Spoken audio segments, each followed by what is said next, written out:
CM DK Shivakumar ಗುರುವಾರ ತಮಿಳುನಾಡಿಗೆ ಭೇಟಿ ನೀಡ್ತಾರೆ. ಚೆನ್ನೈನಲ್ಲಿ ನಡೆಯಲಿರುವ ಸದರ್ನ್ ಕೌನ್ಸಿಲ್ ಸಭೆಯಲ್ಲಿ ಭಾಗಿಯಾಗ್ತಾರೆ. ಇದೇ ಸಭೆಯಲ್ಲಿ ಕೇಂದ್ರ ಗೃಹ ಸಚಿವ ಅಮಿತ್ ಶಾ ಕೂಡ ಭಾಗಿಯಾಗ್ತಾರೆ. ಬಹಳ ಕುತೂಹಲವನ್ನ ಕೆರಳಿಸ್ತಾ ಇದೆ. ಕಾವೇರಿ ವಿವಾದಕ್ಕೆ ಸಂಬಂಧಪಟ್ಟ ಹಾಗೆ ಚರ್ಚೆ ಮಾಡೋದಕ್ಕೆ ಈ ಸಭೆಯಲ್ಲಿ ಅಮಿತ್ ಶಾ ಕೂಡ ಭಾಗಿಯಾಗ್ತಾ ಇರೋದು ಕೌತುಕವನ್ನ ಮೂಡಿಸ್ತಿರೋದು. ಸಭೆಯಲ್ಲಿ ಪಾಲ್ಗೊಳ್ಳೋದಕ್ಕೆ ತಮಿಳುನಾಡಿಗೆ ತೆರಳುತ್ತಾರೆ ಡಿಕೆ ಶಿವಕುಮಾರ್. ತಮಿಳುನಾಡು, ಆಂಧ್ರಪ್ರದೇಶ, ಕರ್ನಾಟಕ, ಕೇರಳ ಹಾಗೆ ತೆಲಂಗಾಣ ಸಿಎಂ ಭಾಗಿಯಾಗ್ತಾರೆ. ನಾಳೆ ದೆಹಲಿ ಪ್ರವಾಸದ ಬಳಿಕ ನೇರವಾಗಿ ತಮಿಳುನಾಡಿಗೆ ಪ್ರಯಾಣವನ್ನ ಬೆಳೆಸ್ತಾರೆ. ಇದೇ ವೇಳೆ ತಮಿಳುನಾಡು ಸಿಎಂ ವಿಜಯನ್ನ ಭೇಟಿ ಮಾಡುವ ಸಾಧ್ಯತೆ ಇದೆ. ಈ ಹಿಂದಿನಿಂದಲೂ ಕೂಡ ತಮಿಳುನಾಡಿಗೆ 15 ದಿನಗಳ ಕಾಲ ಸುಮಾರು 12,000 ಕ್ಯೂಸೆಕ್ ನೀರು ಅಥವಾ 3,500 ಕ್ಯೂಸೆಕ್ ನೀರನ್ನ ಬಿಡಬೇಕು ಅನ್ನೋದಾಗಿ ಕೂಡ ಹೇಳಿಕೆಯನ್ನ ಕೊಟ್ಟಿದ್ರು. ಅದಾದ ನಂತರದಲ್ಲಿ ಸುಪ್ರೀಂ ಕೋರ್ಟ್ ಕೂಡ ಆದೇಶವನ್ನ ಎತ್ತಿ ಹಿಡಿದಿತ್ತು. ಒಂದು ಕಡೆ ಕರ್ನಾಟಕಕ್ಕೂ ಕೂಡ ಅದು ಸೋಲುಂಟಾಯಿತು ಅನ್ನೋದು ಪ್ರತಿಪಕ್ಷಗಳ ವಾದ, ಚರ್ಚೆಗೂ ಕಾರಣವಾಗಿತ್ತು. ರೈತರು ಕುಡಿಯೋದಕ್ಕೆ ನೀರಿಲ್ಲ, ಅದರಲ್ಲಿ ತಮಿಳುನಾಡಿಗೆ ನೀರು ಬಿಡಬೇಕು ಅಂತ. ಸದ್ಯ ಕಾವೇರಿ ವಿಚಾರವಾಗಿ ಉಭಯ ರಾಜ್ಯಗಳ ಸಿಎಂ ಮುಖಾಮುಖಿ ಆಗ್ತಿದ್ದಾರೆ. ಅವಕಾಶ ಸಿಕ್ಕಿದ್ರೆ ಡಿಕೆಶಿ ಹಾಗೆ ವಿಜಯ್ ಪ್ರತ್ಯೇಕ ಮಾತುಕತೆಯ ಸಾಧ್ಯತೆ ಇದೆ.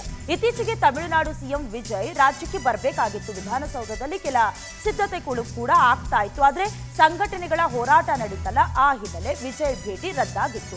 ಇದೀಗ ಸಿಎಂ ಡಿಕೆಶಿ ತಮಿಳುನಾಡು ಭೇಟಿ ಬಗ್ಗೆ ತೀವ್ರ ಕುತೂಹಲ ಮೂಡ್ತಾ ಇದೆ. ಸಂಬಂಧಪಟ್ಟ ಹಾಗೆ ಜನನಾಯಕನ್ ಸಿನಿಮಾದ ಪೋಸ್ಟರ್ಗಳನ್ನ ಹರಿದು ಹಾಕೋದ್ರ ಮೂಲಕ ಬಹಳಷ್ಟು ತೀವ್ರತೆಯ ಪ್ರತಿಭಟನೆಗೂ ಕಾರಣವಾಯಿತು. ಹೇಳಬೇಕಂದ್ರೆ ನಿನ್ನೆವರೆಗೂ ಮಂಡ್ಯದಲ್ಲೂ ಕೂಡ ಸಂಜಯ್ ವೃತ್ತದಲ್ಲಿ ಜೊತೆಗೆ ಐಚೂರು ಸರ್ಕಲ್ನಲ್ಲೂ ಕೂಡ ಪ್ರತಿಭಟನೆ ಮಾಡೋದಕ್ಕೆ ರೈತರು ಮುಂದಾಗಿದ್ರು. ಕುಡಿಯೋದಕ್ಕೆ ನಮಗೆ ನೀರಿಲ್ಲ, ನಿಮಗೆ ಅಲ್ಲಿ ಬಿಟ್ಕೊಡೋಣ ಅಂತ. ಅದ್ರ ಮಧ್ಯದಲ್ಲಿ ನಮ್ಮ ರಾಜ್ಯದಲ್ಲಿ ಉತ್ತಮ ರೀತಿಯ ಮಳೆಯಾದಾಗ್ಲೂ ಬೇಡಿಕೆಗಿಂತ ಹೆಚ್ಚಿನ ಪ್ರಮಾಣದಲ್ಲಿ ನೀರನ್ನ ಬಿಟ್ಕೊಟ್ಟಿರೋದು ಕೂಡ ಈ ಎಲ್ಲ ವಿಚಾರಕ್ಕೆ ತಾರ್ಕಿಕ ಅಂತ್ಯ ಏನಾದ್ರೂ ಕಾಣುತ್ತಾ ಅನ್ನೋದು ಕುತೂಹಲವನ್ನು ಕೆರಳಿಸ್ತಾ ಇದೆ. ಇನ್ನು ಇದೇ ವಿಚಾರಕ್ಕೆ ಸಂಬಂಧಪಟ್ಟ ಹಾಗೆ ಹೆಚ್ಚಿನ ಡೀಟೇಲ್ಸ್ ಅನ್ನ ಲೈವ್ನ ಮೂಲಕ ಕೊಡ್ತಾರೆ ನಮ್ಮ ಪ್ರತಿನಿಧಿ ರೂಪೇಶ್. ಈ ಹಿಂದೆಯೇ ವಿಜಯ್ ಹಾಗೆ ಡಿಕೆ ಶಿವಕುಮಾರ್ ಅವರು ಭೇಟಿ ಆಗಬೇಕಾಗಿತ್ತು. ಭೇಟಿ ವಿಫಲವಾಯಿತು ಕಾರಣಾಂತರಗಳಿಂದ.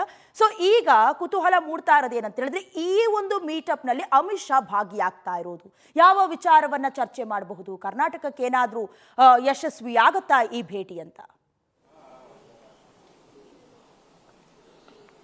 ಡಯಾನಾ, ಈ ಒಂದು ಕೌನ್ಸಿಲ್ ಆಫ್ ದಿ ಸ್ಟೇಟ್ ಅಂದ್ರೆ ದಕ್ಷಿಣ ಕೌನ್ಸಿಲ್ ನ ಸಭೆ ಏನಿತ್ತು, ಈ ಒಂದು ಸದನ ಕೌನ್ಸಿಲ್ ನ ಸಭೆ ದೊಡ್ಡ ಮಟ್ಟಕ್ಕೆ ಇಂಪ್ಯಾಕ್ಟ್ ಮಾಡುತ್ತೆ. ಕಾರಣ ಇಷ್ಟೇ, 1956ರಲ್ಲಿ ಭಾಷಾವಾರು ಪ್ರಾಂತ್ಯಗಳ ರಚನೆ ಆಗುತ್ತೆ. ಭಾಷಾವಾರು ಪ್ರಾಂತ್ಯಗಳ ರಚನೆ ಆದ ಮೇಲೆ ಇಲ್ಲಿ ಒಂದು ಕಾಯ್ದೆ ಜಾರಿಗೆ ಬರುತ್ತೆ. ಹೀಗಾಗಿ ಸದನ ಕೌನ್ಸಿಲ್ ಸಭೆಯನ್ನ ಒಂದು 4 ಝೋನ್ ಅಲ್ಲಿ, ಯಾಕಂದ್ರೆ ದಕ್ಷಿಣ ಇರಬಹುದು, ಅದೇ ರೀತಿಯಾಗಿ ಉತ್ತರ ಇರಬಹುದು, ಈಸ್ಟ್ ಮತ್ತು ವೆಸ್ಟ್ ಝೋನ್, ಒಟ್ಟು 4 ಝೋನ್ಗಳನ್ನು ಮಾಡಿ ಹೀಗಾಗಿ ದಕ್ಷಿಣ ರಾಜ್ಯಗಳನ್ನ ಸೌತ್ ಝೋನ್ ನಲ್ಲಿಟ್ಟು ಈ ಒಂದು ಸಭೆಯನ್ನು ಮಾಡಲಾಗುತ್ತೆ.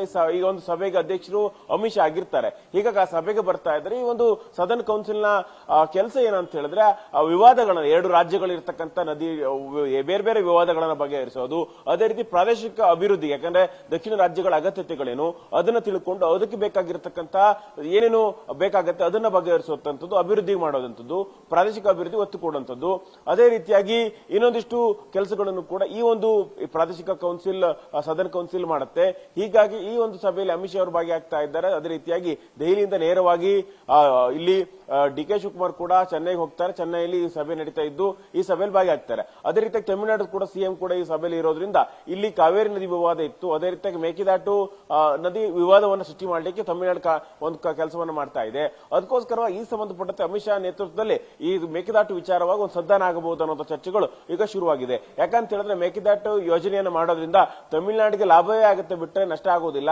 ಯಾಕಂತ ಹೇಳಿದ್ರೆ ಕಬಿನಿ ಬಳಿಕವಾಗಿ, ಮೆಟ್ಟೂರು ಜಲಾಶಯದ ಬಳಿಕವಾಗಿ ಇಲ್ಲಿ ಯಾವುದೇ ರೀತಿಯಾಗಿ ಕಾವೇರಿ ನೀರು, ಹೆಚ್ಚುವರಿ ನೀರು ಬಂದಾಗ ವ್ಯರ್ಥವಾಗಿ ಸಮುದ್ರಕ್ಕೆ ಹೋಗುತ್ತೆ.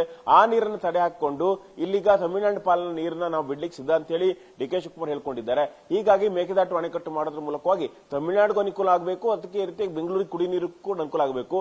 ಈ ಪ್ರಯತ್ನವನ್ನು ಮಾಡಲಿಕ್ಕೆ ಸಿದ್ಧತೆಗಳನ್ನು ಮಾಡ್ಕೊಳ್ಳಲಾಗ್ತಾ ಇದೆ. ಅದೇ ರೀತಿಯಾಗಿ ಹಿಂದೆ ರಾಜ್ಯಕ್ಕೆ ವಿಜಯ್ ಅವರು ಬರ್ತಾರೆ ಅಂತ ಹೇಳಲಾಗ್ತಿತ್ತು. ಅದೇ ರೀತಿಯಾಗಿ ಕಾವೇರಿ ವಿವಾದ ಜೋರಾಯಿತು. ಅದಾದ ಬಳಿಕ ಭೇಟಿಯನ್ನ ಬೇಡ ಮುಂದೂಡೋಣ ಅಂತ ಹೇಳಿದ್ರಲ್ಲ, ಆ ಭೇಟಿಯನ್ನೇ ತಮಿಳುನಾಡಲ್ಲೇ ಸಿಎಂ ವಿಜಯ್ ಅವರನ್ನ ಮಾತಾಡುವಂತ ಸಾಧ್ಯತೆ ಇರುತ್ತೆ. ಅದೇ ರೀತಿ 2 ರಾಜ್ಯಗಳ ನಡುವೆ ಸಾಕಷ್ಟು ವಿವಾದಗಳಿದೆಯಲ್ಲ, ಆ ವಿವಾದಗಳನ್ನು ಪರಿಹರಿಸಿಕೊಳ್ಳುವಂತ ಕೆಲಸವನ್ನ ಮಾಡಬಹುದು. ಅದೇ ರೀತಿಯಾಗಿ ಈ ಸದನ್ ಕೌನ್ಸಿಲ್ ಸಭೆಯಲ್ಲಿ ಅಮಿತ್ ಶಾ ಕೂಡ ಭಾಗಿಯಾಗ್ತಾರೆ. ಅದೇ ರೀತಿ ಕರ್ನಾಟಕ ಬರ್ತಕ್ಕಂಥ ಜಿಎಸ್ಟಿ ಹಣಗಳಿರ್ಬೋದು, ಅಭಿವೃದ್ಧಿಗೆ ಹೆಚ್ಚಿನ ಹಣಕಾಸು ಇರಬಹುದು, ಅದೇ ರೀತಿ ಮೆಟ್ರೋ ಯೋಜನೆಗೆ, ಸಬರ್ಬನ್ ರೈಲ್ವೆ ಇರಬಹುದು, ಎಲ್ಲ ಯೋಜನೆಗೆ ಹೆಚ್ಚು ಪುಷ್ ಕೊಡುವಂತೆ ಡಿಕೆ ಶಿವಕುಮಾರ್ ಮನವಿಯನ್ನು ಮಾಡ್ಕೊಳ್ಬಹುದು. ಅದೇ ರೀತಿ ನೀರಾವರಿ ಯೋಜನೆಗಳು, ಯಾಕಂತ ಹೇಳಿದ್ರೆ ಹಿಂದೆ ಭದ್ರಾ ಮೇಲ್ದಂಡೆ ಯೋಜನೆ ಇರ್ಬೋದು ಅಥವಾ ಬೇರೆ ಕೃಷ್ಣಾ ಮೇಲ್ದಂಡೆ ಯೋಜನೆಗಳಿರ್ಬೋದು, ಹಣ ಘೋಷಿಸಿ ಕೂಡ ಹಣವನ್ನು ಕೊಟ್ಟಿರಲಿಲ್ಲ. ಹೀಗಾಗಿ ಆ ಯೋಜನೆಗೆ ಸಂಬಂಧಪಟ್ಟಂತ ಹಣ ಕೊಡಿ ಅಂತೇಳಿ ಅಮಿತ್ ಶಾ ಬಳಿ ಕೇಳಬಹುದು. ಹೀಗಾಗಿ ಈ ಸಭೆ ಪ್ರಮುಖವಾಗುತ್ತೆ. ಈ ಸಭೆಯಲ್ಲಿ ಕರ್ನಾಟಕ ಸಿಎಂ ಆಗಿ ತಮಿಳುನಾಡು ಸಿಎಂ ಇಬ್ರು ಕೂಡ ಮುಖಾಮುಖಿ ಆಗ್ತಾರಲ್ಲ, ಈ ವೇಳೆಯಲ್ಲಿ ಏನ್ ಚರ್ಚೆ ಆಗಬಹುದು ಅನ್ನೋ ಕುತೂಹಲ ಕೂಡ ಹೆಚ್ಚಾಗ್ತಾ ಇದೆ Diana. Okay, thank you Rupesh ನಿಮ್ಮೆಲ್ಲ ಡೀಟೇಲ್ಸ್ಗಾಗಿ.